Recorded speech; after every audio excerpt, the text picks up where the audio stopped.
Où vont les morts, d'après vous, dans une ville sans cimetière? C'est le cas de Fermont, qui n'a pas de nécropole.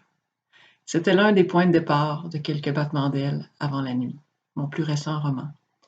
Le deuxième point de départ était le mur écran de Fermont, qui est une construction vraiment étonnante, de plusieurs étages, 1,3 km, et dans laquelle se trouvent tous les services de la communauté, de l'épicerie à la bibliothèque, en passant par le bureau de poste.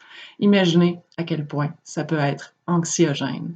C'est là que s'installe Séverine, l'héroïne de Quelques battements d'ailes avant la nuit pour fuir un passé quelque peu obscur.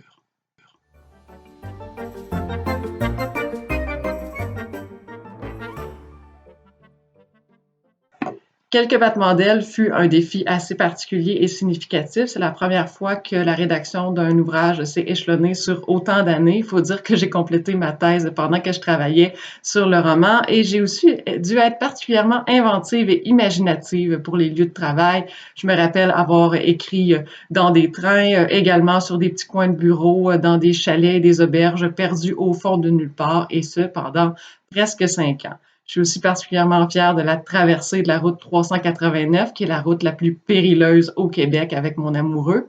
Nous avons réussi ensuite à nous rendre à Fermont pour une visite que j'ai particulièrement appréciée. C'était donc un roman de défi à l'image de la route 389.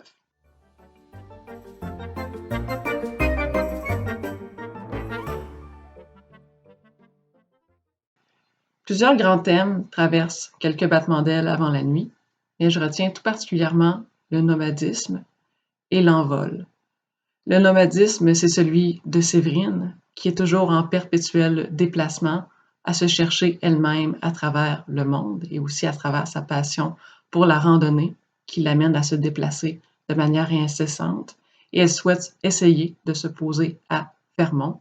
Le second thème, c'est l'envol, qui se trouve notamment dans le titre, Quelques battements d'ailes avant la nuit, et dans la figure des oiseaux, qui traversent de sa manière très spécifique, fantastique, l'ensemble de l'ouvrage.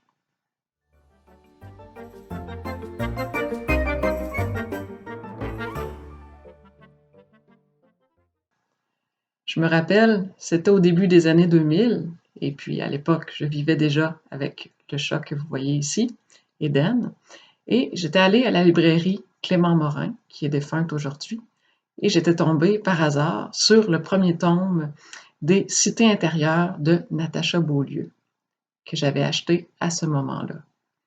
Ensuite, en salon du livre, je me suis procuré les tomes 2 et 3, et s'est poursuivi par la suite ma découverte, un titre à la fois, de presque tout le catalogue des éditions à lire, dont je suis très fière de faire partie aujourd'hui.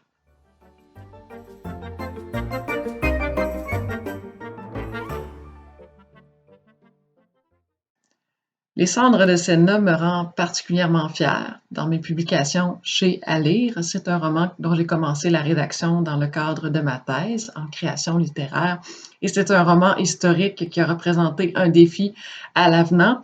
Il s'échelonne sur 3 siècles et la mythologie Inuit est particulièrement impliqué dans la trame du récit, ce qui a demandé beaucoup de recherches, à la fois mythologiques et historiques, et bien sûr sur le terrain. Celle-ci, en grande voyageuse que je suis, étaient les plus agréables à effectuer en allant sur la basse Côte-Nord, plus précisément à Tête-à-la-Baleine, où se trament les cendres de Senna, qui vient d'être édité en poche cet automne.